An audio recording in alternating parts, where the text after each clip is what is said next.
Hello and welcome, everybody. Thank you so much for joining us today. It's a real pleasure to be able to do this. So thank you so much for joining. My name is Lisa Rajan. I'm an author with Collins Big Cat, and Collins International have asked me to host this webinar to talk about different ways of hopefully getting children interested in STEM, in science, technology, engineering, and medicine or maths, depending on your definition. I'm going to share my screen today. If I can just get that up, just to make it a little more, hopefully a little more engaging for you. As I say, I'm Lisa Rajan, and the reason that Collins have asked me to do this webinar today is that I write the Tara Binns and the Dani Binns books, which are all about children trying out different STEM jobs and having fun adventures while they do it. The aim behind my books is to try and get kids interested in STEM careers, which, you know, it's not easy to do, not least because it's really hard for a child to imagine what it's like to do some of these jobs. You know, for example, very few kids have been in a science lab or in something like a car factory or you know, in the cockpit of a helicopter. And things like work and university even are not concepts that they understand. And of course, why would they be? So I thought I would try to latch on to the things that they did understand and try to use those things to try and excite or spark a bit of interest. I'm a big fan of the way that science is introduced to kids in school from a really early age in a way that they can relate to. Here in the UK, we have something called the early years foundation stage, but I imagine you all have something very similar where you are. And from when they are, you know, like five years old, and they learn things like all about me, or healthy eating, or about plants or animals or the planet. It's all brought in a very gentle way and starts by talking about the things around them that they can relate to. And I think that's the perfect place to start. My daughter's school held a competition that was open to all the children from reception up till year 6, so from age 4 to age 11. And they had to design something that would protect an egg if you dropped it out of a first floor window, or actually off the fire escape, which is what they did. And kids had all kinds of ideas of how to protect this egg so that it didn't smash when it landed. And there were eggs set in a jar full of jelly, some eggs in a shoebox filled with marshmallows. It was really fun, and it was really imaginative. Like, I don't think you could have guessed the ideas that these children were going to come up with. And the whole thing was just fun. Every lunchtime, they all went outside. They all, you know, brought their ideas in, and one of the teachers dropped all the eggs. But what nobody talked about the physics behind it or the forces involved. It was just fun. But of course, what the kids had actually done was think about the problem, design something to try and solve that problem, predict whether or not their idea would work, or whether, of course, everybody else's ideas was going to work. And then they tested it out. So they'd kind of gone through all the stages of scientific inquiry without knowing that that's what they were actually doing. And I think that's the way to foster an interest in STEM, is to just show the fun and exciting bits. And I mean, science is really just about understanding the world around us and having an appreciation for the things that it helps us do. But when we talk about it as science and engineering, it feels serious and heavy, and it's too easy to pigeonhole it as something difficult or boring. And I think kids on the whole don't see themselves as sciencey. If you were to ask a child, are you sciencey? They will definitely say no. They think you have to be a genius or brilliant at maths and that sort of thing, brilliant at everything sometimes.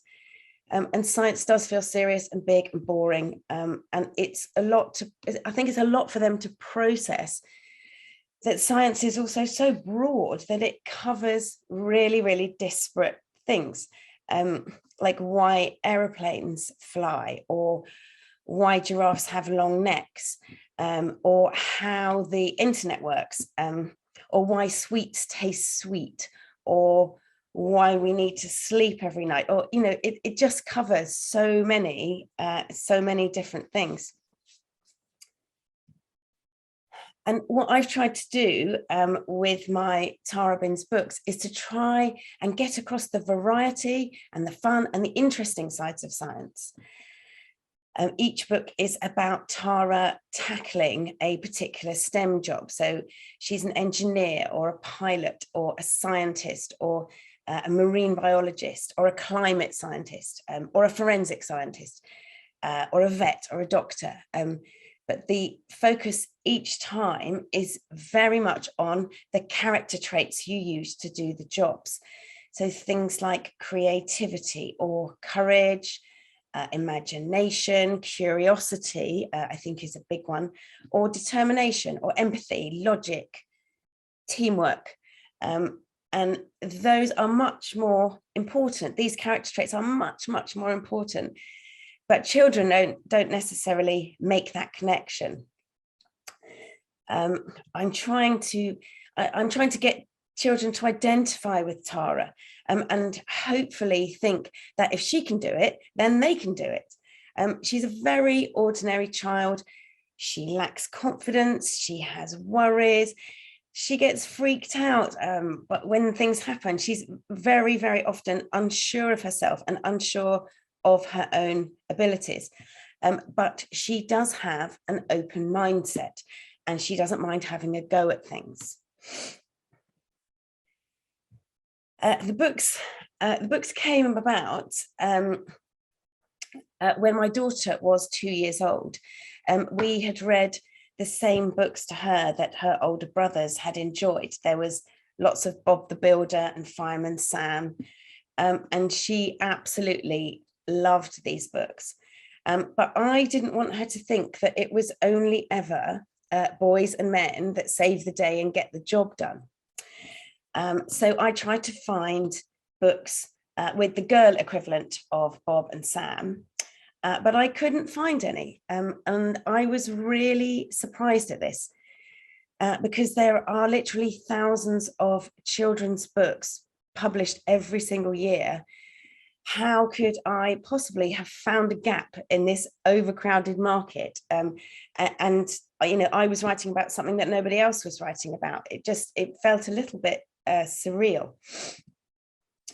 And I came across this quote by the late American author Beverly Cleary, who said, "If you can't find the book you want on the shelf, write it yourself."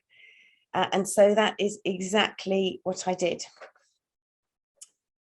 I self-published to start with, and I went into lots of local primary schools. I would read my stories. I took along a box of Tara's job costumes with me for the children to dress up in.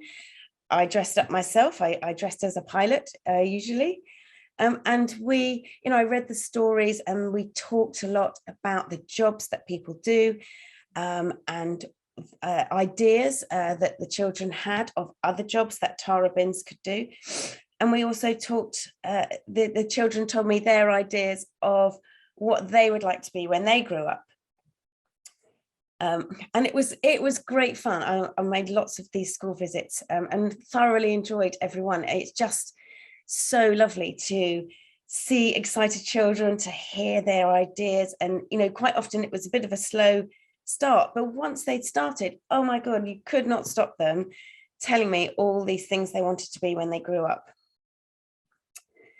And after a while, I started to bring gender balance into my sessions. I would ask the children what percentage of people doing the jobs I had written about in the first 6 books they thought were women. So the first books were pilot, astronaut, engineer, paleontologist, scientist, and doctor. And I would say, like, you know, how many of the people doing these jobs do you think are women? And they were often really, really surprised. And I would, you know, I present the stats that only 1 in 20 pilots was a woman, and only 1 in 10 engineers was a woman. And I made it very visual, saying things like, so if all of you in this class of 30 were engineers, only 3 of you would be girls. Or if all of you were pilots, then only 1.5 of you would be girls. And they were all sort of, you know, they were quite shocked, because obviously half of them were girls. And so I would say, if you were doctors, then half of you would be girls, which is about what you are now. And we talked about why this might be. I would ask them, like, why do you think there's this this big imbalance? And they would offer their ideas. And the result of the discussion was always that it was about visibility. Almost all of the children had seen a female doctor. Quite often their family doctor was a woman. But conversely, although most of them had flown in a plane, rarely, if ever, had the pilot been female. So this made me think about what children experience of the world of work. You know, they see what they see. They've seen a woman doctor, but they've probably never met any kind of engineer at all. So if less than 1 in 10 engineers is a woman, chances are children won't have seen one. And similarly, they have probably never met a scientist at all, so definitely not a woman scientist. But I realized that I had the opportunity to influence what they saw, what they see. And I had the opportunity to present a more gender balanced world, sort of providing visibility where it was lacking. This is a spread from Dani Binns' Amazing Architect, which is a new book coming out in January.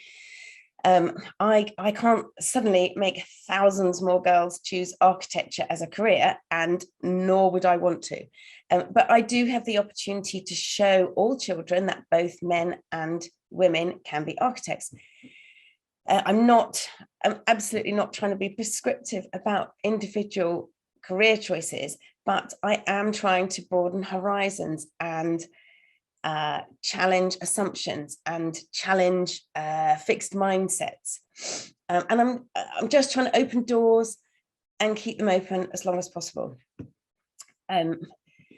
If kids haven't, for example, come across drones and robots and computers and AI, then I'm just trying to present a different side of a sort of fairly dry computer science, but I'm trying to show it in a fun or intriguing or exciting way. Or if kids haven't thought about what it might be like to be on top of a mountain or at the bottom of the ocean, just trying to make them curious or surprise them or thrill them, or just make them think about something that they may not have thought about before. Like, why is it dark? Why are there no plants at the bottom of the ocean? Why do the fish down there look so different? Why can't you scuba dive at that depth? Why is it cold? Just sort of trying to, I don't know, just encourage a few questions about, just get them to question what they see or what's in front of them. And even if children don't end up going into STEM careers, and of course, many of them won't, the skills that they get from studying science for as long as possible are really, really useful for other careers and simply just for life. So keeping them interested in science subjects has huge benefits, whatever they end up doing. Things like critical thinking and prediction and analysis, inference, and also, as well as this, things like communication and working with other people. The value of things like success and failure, understanding cause and effect, and being able to interpret the information that is in front of you. And obviously, huge real benefits from understanding how the world works, how to make decisions based on evidence, how to make deductions based on the information you have, especially when it comes to these huge global challenges around us, like COVID, like climate change. Just being able to know what you're looking at and understand it then helps you to make your own decisions about your behavior or about your, about what you do. There are obviously so many other people trying to achieve gender parity in male-dominated STEM jobs. There's so many people working at every different point on this continuum. And I see writing books for children as being my little bit of this considerable team effort. And I'm just trying to get girls and boys to think about STEM slightly differently. It might work, it might not, but sometimes just by turning the spotlight on something, it gets a bit more attention than it would have done, or it gets kids to challenge stereotypes or challenge their own assumptions, or just think a tiny bit deeper about how the world is presented to them. For me, the whole Tara Binns thing started because of girls and representation and stereotype busting, but it's moved on now. It's really moved on to being about visibility and encouragement and sparking an interest in STEM in all children. I'm very keen to showcase STEM jobs to children because I think that's where a lot of the jobs of the future will be. And I want the books to reflect the world children are actually growing up in. And I want to latch on to real world STEM challenges that children are already aware of. Things like renewable energy, solar power, coding, robotics and AI, tackling plastic pollution, protecting biodiversity, tackling climate change, conservation, forensics, gaming, all sorts of things, so that the books are looking forward and the books themselves acknowledge the pace of change, and that they're also optimistic about the future. It's not scary, but it's, these are the challenges and this is how we're going to, to make a dent in them. Most of the Tara Binns books are overtly STEM-ish, if you like. For example, the scientist and the engineer books very obviously speak for themselves. But some of the books are much more what I would call STEM by stealth. For example, The Mountain Ranger book, she's actually a climate scientist dealing with the effects of deforestation on a mountainside. And the Diver book, she's actually a marine biologist, clearing up pollution, plastic pollution in the ocean.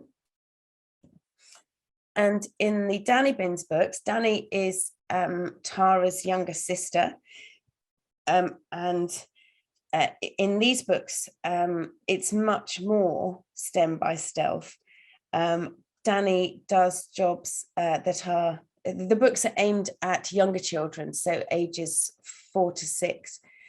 And Dani does much more traditional, if you like, jobs, or jobs that younger children have heard of. So things like builder and police officer, farmer, train driver, firefighter. But there is still a nod to STEM in the Dani Binns books as well, but in a way that fits with the story. For example, the chef book focuses on different tastes and on using diagrams to organize what you're doing.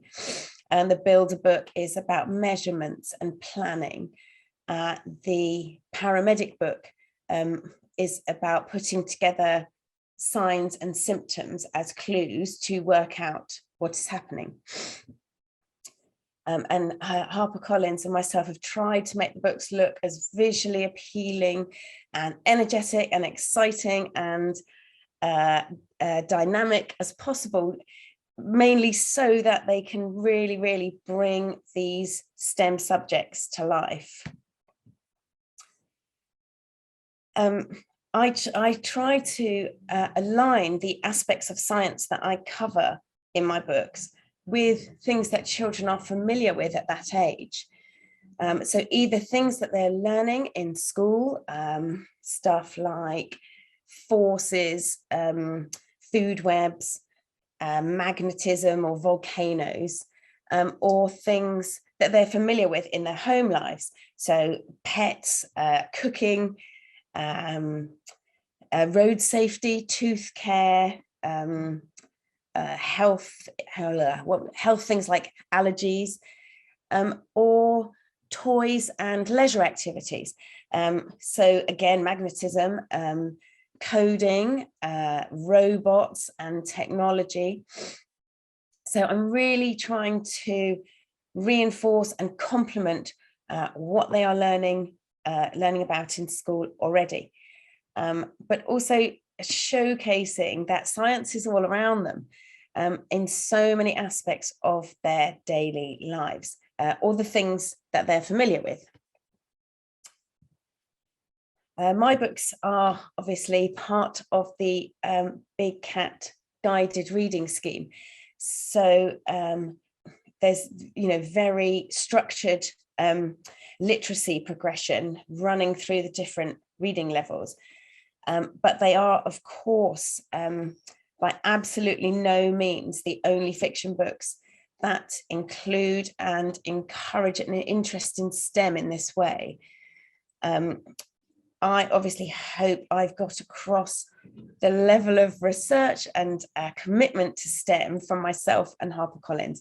But if you actively go looking for fiction that has a STEM aspect or element to it, it's really not that hard to find lots and lots of books that bring something sciencey to life.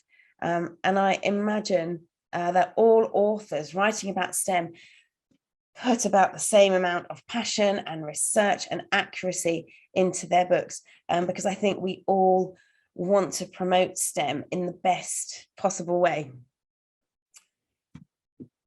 My books are endorsed by the WISE campaign, which is Women in Science and Engineering. And they're this organisation in the UK that is trying to promote more girls to go into science careers. WISE, they advise on the storylines of the books, and they also they comment on the way the jobs are portrayed. They do a sort of health and safety check on them to make sure I'm not implying anything that's dangerous or anything like that. And Wise themselves use the books in their promotion work. So when they visit schools, they use them to try to support the promotion work that they do to get more girls into STEM and encourage more children in general to choose STEM careers.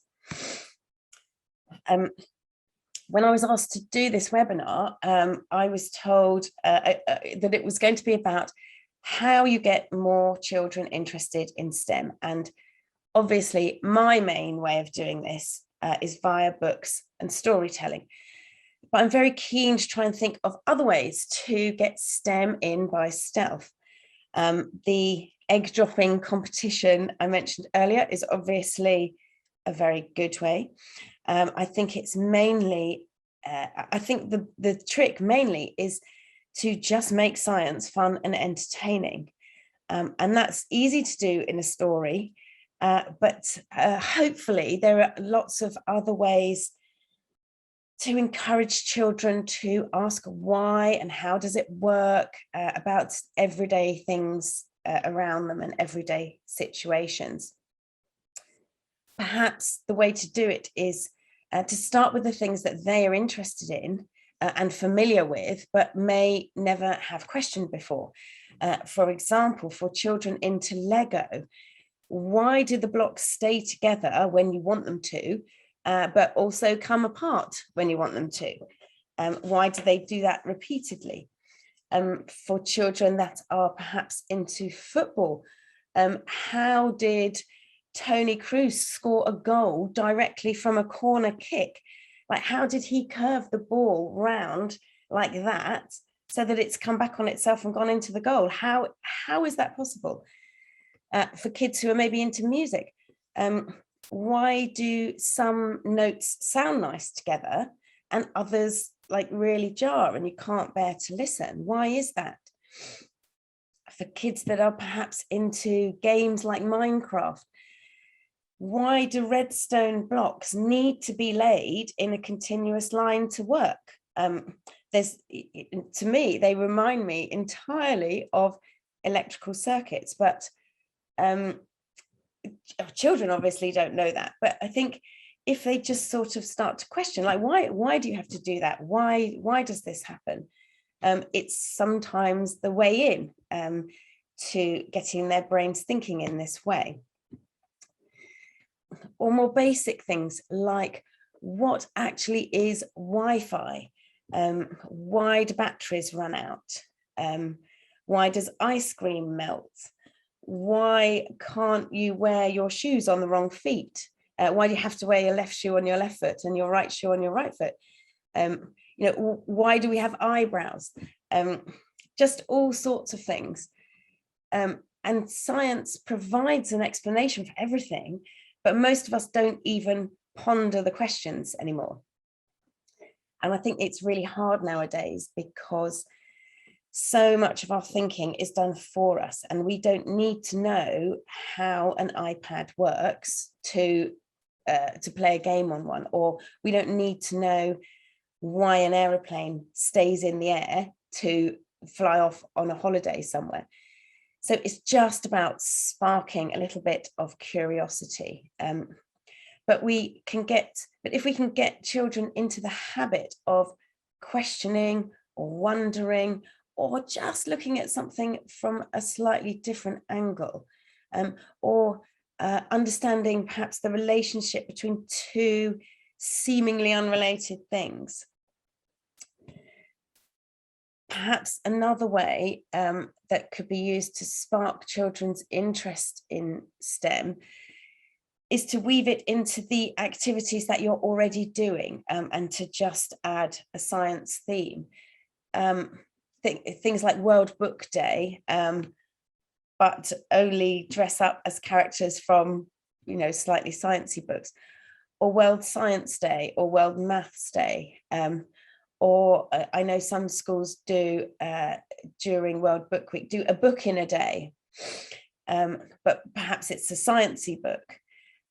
Or some of these, some other things that are celebrated throughout the year. I know it's different in different countries, but if, like, say, the science behind Halloween, or the science behind spring, or when it's sports day, have a look at the science in sports. Yeah, so just some, just sort of shoehorning it in things that you're doing already might just, just spark a tiny bit of interest. When years ago, I did a master's degree in science communication, and as part of that, we were brushing up on our presentation skills, and we all had to do a 5-minute presentation asking why. So we could choose any topic, didn't have to be scientific even. It had to be called why, and you had to choose a question that you were going to present the answer to. And I chose, why do we get hiccups? Others on the course did, why do I cry when I'm sad?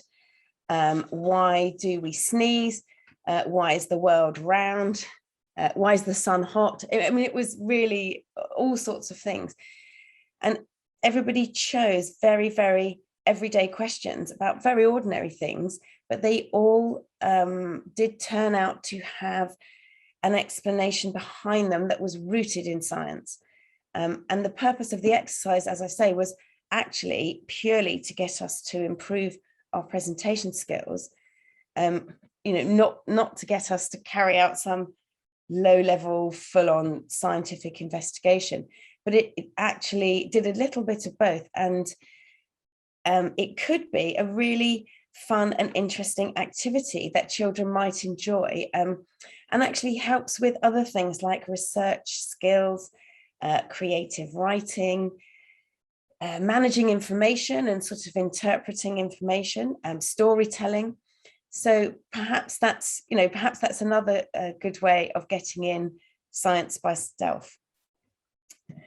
And just encouraging questions about the everyday things that surround children, and that can help them to foster curiosity, can start a level of scientific inquiry, and that combined with time to actually think about things and ponder things, little and often, nothing heavy, and having the confidence to ask, and receiving the encouragement to keep pulling at a thread if there's something they don't quite get or don't quite understand. And then, of course, there's the huge satisfaction from understanding something. And I think that can't be underestimated. When you get it, when you finally get it, you feel amazing. And also things like the ability to apply something you know about one thing to work out something about something else. So that's the end of my presentation. Thank you so much for attending the webinar. I hope that you have enjoyed it. I hope you found it useful and helpful. Do sign up to receive further information on other webinars, other upcoming events. You can scan the QR code or go to the web address there. I'll leave this slide up for a little bit, so you can do that if you want to. There's also an email address if you have any questions for Collins International, and it would be great if you want to follow Collins on social media. The Twitter and Facebook handles are there too. So thanks once again for tuning in. Hopefully I've covered a few useful things that might help to get more and more children interested in STEM. And I am, of course, happy to answer any questions. Thank you so much, Lisa. That was absolutely amazing. I just want to run through a few more things before we get started with the Q&A. So as I mentioned at the beginning of the webinar, we will be sending everyone who has attended today the webinar recording, as well as the attendance certificate for you to refer back to, and my colleague will now paste the link and upload the document for the attendance certificate into the chat box directly. The recording will also be available on the webinar website. And if you have any queries, if you'd like to order the books through your local representative, then please do email us directly at collins.international@harpercollins.co.uk. And I think that's it. So let's get started with the Q&A. If I can rewind a little bit and just go straight back to the beginning, what got you interested in science as a child, Lisa, and how do you think that then influenced the books that you've written now? I think the thing that got me interested right in the beginning was things like puzzles and little mysteries and problem solving, really. I loved books about murder mysteries and being a secret agent and clues, like detective books. I was very keen on those. And I think the sort of low-level problem solving, or like word puzzles or crossword puzzles or word searches, even just getting that little hit of satisfaction when I had worked something out, it just took me into this world of problem solving. And that was really what got me interested. And it was, later on that I realized that this was, science was the area for me, because there were lots of problems, and I got real satisfaction from being able to work something out or being able to understand something. So so oddly, I would say it was sort of puzzles or games or logic, Rubik's cubes, things like that. Things like that really, they just made a difference for me. I think they just got my brain. Yeah. They just got my brain thinking and enjoying the challenge, enjoying these little challenges that then I got satisfaction from. Absolutely. I think lots of people on the webinar will remember having a Rubik's Cube and spending hours trying to solve it before you learnt the special code, and then you could do it quickly, and then it was suddenly about beating the clock. So I definitely think that there is an element of being able to solve problems and for it to be very self-guided and kind of almost as like a form of kind of self-reflection and checking in with yourself, even at such a young age. And someone has asked, I guess, now if we jump back to the present, what kind of feedback have you had so far, Lisa? I bet it's been amazingly rewarding, and I think it really has been for you, but I will let you speak first, and then I'll talk a little bit about my experiences working on these books. It has been absolutely fantastic. It's exceeded everything I thought would happen. One of my absolute favorite parts of all of this is making school visits, which has been a little bit tricky, obviously, over the past 18 months. But before that, I was going into schools really often, and it was just fantastic, because I would walk in carrying this big box of costumes, usually in my pilot's outfit, and the kids would just sit there and stare like, oh my word, what is she going to say? And at the beginning of the session, some of the children were quite sort of shy about coming forward with their ideas, but by the end, they wouldn't stop. They just, the teacher had to sort of extract me from the classroom, because they just got so excited talking about things they wanted to be or jobs they wanted to do and why, and their own writing. We would talk about what they like to write stories about, things that they were interested in. And actually that side of it has been the best for me, because you realize that you've hit upon something, and it is something that sparks an interest, and it is something that fires their imaginations. Actually, I take in this book. I don't have it with me now, but I take in this book that I started writing when I was 8. And I didn't plan the story. I just went for it, just wrote this story. And I got really, really stuck. And so the book just finishes. But I tell the children that I go and visit, it stopped because I had all my main characters, these children, having an adventure. They were in a container at the bottom of the sea, and the water was coming in and the water level was rising, and I couldn't work out how to get them out of it. And every single school that I tell about this, the children have at least 10 or 15 suggestions of how to solve this problem that had never occurred to me at the time. But it just shows me how their brains work and how they're keen to solve problems and they're ready to solve problems.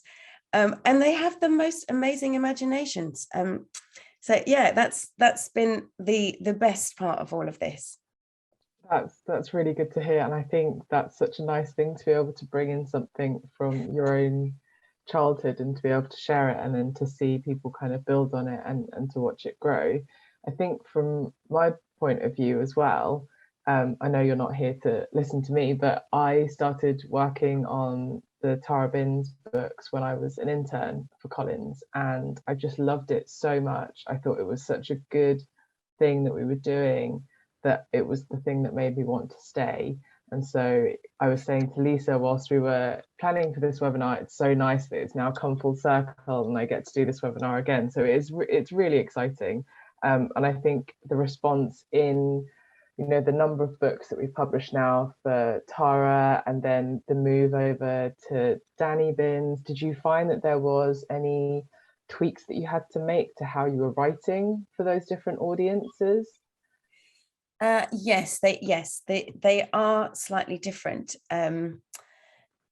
The Dani Binns books, because they're aimed at younger children, they're a lot simpler. I've got some here actually. They're a lot simpler. Dani has she always has a toy with her. I don't think you can see in that one. It's a box of crayons, and in the builder one, it's a ruler. And she ends up using that toy in the course of her adventures. And the stories are shorter. They are a bit simpler. There aren't quite so many big action events. But they flow very nicely, and they are very engaging, and they are a little bit challenging with unexpected things for children to read. So the structure of them is a bit simpler, whereas with the Tara Binns ones, I've usually got a couple of subplots going on, and they are much more of a roller coaster of something really good has happened and then something disastrous happens. So the books are a bit different from each other, but appropriate for the age of children reading them. That's really good to hear. Someone has asked, I guess, more to do with the age of the question of being appropriate for the age, the why exercise that you mentioned in the presentation. Is there an age range that you would recommend for those, or do you think it's quite adaptable? I think it's really adaptable, because as long as the children choose what they want to talk about, it also really doesn't matter how deeply they look into it, or if they make up a reason. I mean, maybe that's the exercise, depending on the age of children. Maybe you decide what your why question is, and then come up with different ideas of why that might be the answer. It doesn't necessarily have to involve finding out the exact answer. I think it's just, so I think you could adapt it for any age of children and just make it something fun. I mean, that was the point behind it. When I did it was very different, but it did occur to me afterwards. It's just something fun, or it just makes you think, or the other children in the class that you're presenting to, they might think, oh no, I don't think that's the answer. I think it could be this. And it really is just about getting children thinking, or just asking themselves questions about things that happen every day or things that are around them. Yeah, I think that's such a good point. And someone has shared that they really love the ideas here, Tara Binns and Dani Binns are a must-buy for all schools. I have 2 daughters and I know how difficult it is to get books to which my girls can relate to. And I guess that rolls us quite nicely into another question. Someone has asked, what would you, I guess, recommend, or how could these books still be used in a classroom where maybe not all girls are keen on science or technology and maths? You know, is it still something that you think has a place in those children's kind of reading libraries? Oh, absolutely. Those are the children that the books are written for and aimed at. They're not written for children who see themselves as sciencey. Absolutely not.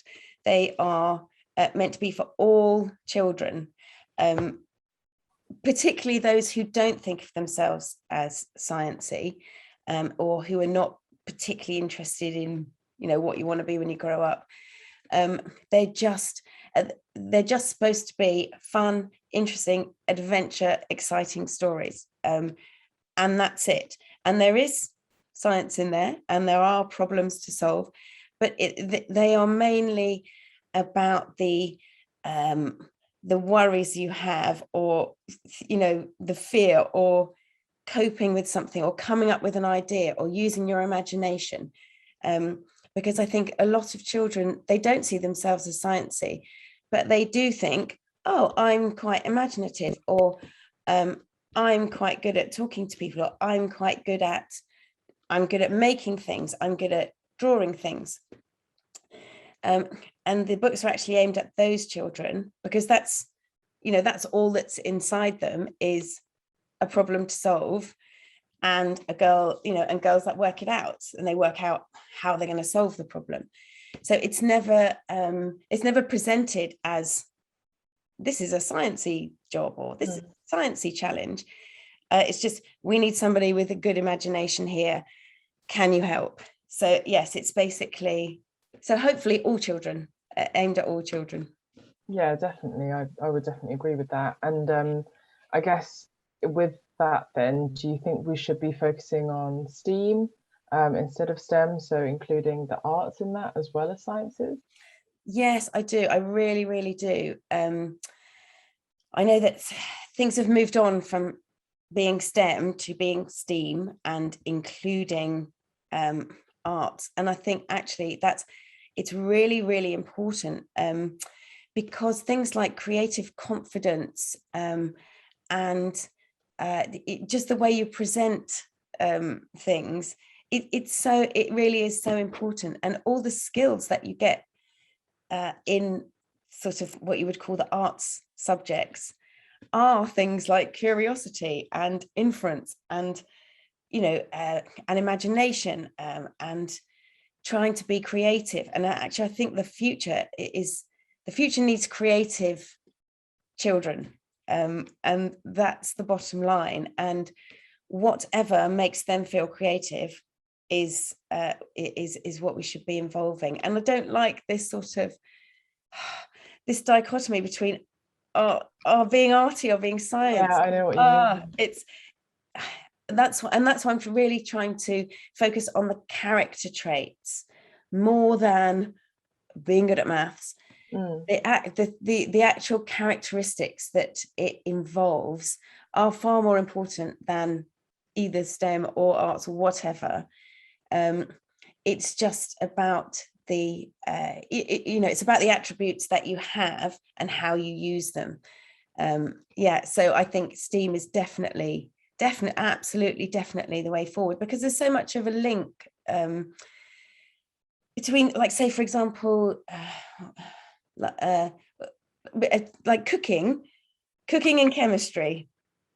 It's the same thing, but there's a lot more creativity, you know, involved. So I just think there's no discrete line between all these things. Everything is linked, and everything is really, really important in children and in their futures. Yeah, absolutely. And I think the one thing that I hope everyone gets from this presentation is how important that curiosity is, and it's about creating, I guess, well-rounded individuals as part of the storytelling and the reading library that you create for them. And as Lisa said, it's not about being prescriptive, and it is just about keeping doors open and broadening those horizons. And so with that in mind, then, what jobs could Tara and Dani Binns do next, do you think? I think there's all kinds of things that I would like them to do next. I think one job that I would really like to write for Tara is as an earth scientist, like a geologist. Oh, lovely. I'm not quite sure what would happen. And a materials scientist. I'm always fascinated by the technology that surrounds us, that has changed our lives beyond recognition. But the fact that we don't really understand how it works, like how does a touchscreen work? Yeah, basically.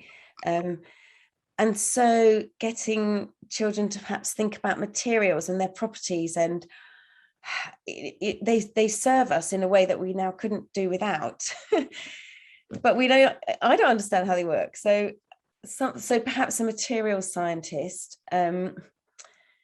I like the sort of top of the mountain and bottom of the ocean stuff. So it's stuff in interesting locations. And I'd quite like to do a maths one, but obviously it needs to be really exciting. So perhaps as an entrepreneur, perhaps Tara Binns could be an entrepreneur, run a business, and that's how problem solving and decision making and a bit of maths might come in. Yeah, so I'm thinking along those lines. Yeah, I think those could be ideas. They all sound brilliant. And if anyone has any suggestions, then yeah, I'm always open to suggestions. I normally get all my ideas from my school visits, but I haven't been able to make any. So yeah, so more than happy to have any job suggestions, and then I'll give it a try and write a story. That sounds amazing. I think that's all we have time for. But before we go, I'd just like to give you the floor, Lisa. If you want to leave our audience with one main takeaway from your presentation, then this is your chance. It's all yours. Oh, thank you so much. Yeah, I'd just like to finish by saying thank you so much for tuning in today. But much more importantly than that, thank you for everything that you're doing already. I think teachers play this amazing role in inspiring children, in giving them ideas, giving them questions, encouraging them, and helping them to see themselves differently. And quite often, that's what it comes down to, is if you can get a child to see themselves in a different way, then that's life-changing. So keep doing what you're doing. I mean, I just think it's you're already amazing. I'm trying to just throw in a couple of suggestions, but I have complete faith that you already have thought of all these things. But yeah, just hopefully keep the excitement there. I think that encouraging children into STEM is really just about fun and excitement, and the rest will come. The rest will come in time. It's just keeping that interest and excitement going, just planting the spark, and I'm sure you're all doing that already. Amazing, thank you. That's such a lovely and positive message to leave our audience with as we go into the rest of the week. So I think that's it from all of us. I really hope you've enjoyed the webinar. I know that I have. I love talking to you, Lisa. It's always so much fun. Thank you so much for such an amazing presentation. And if you've got any questions for us, please do drop us an email. But have a lovely rest of the day wherever you're joining in from, and we'll speak to you very soon. Bye. Thank you. Bye.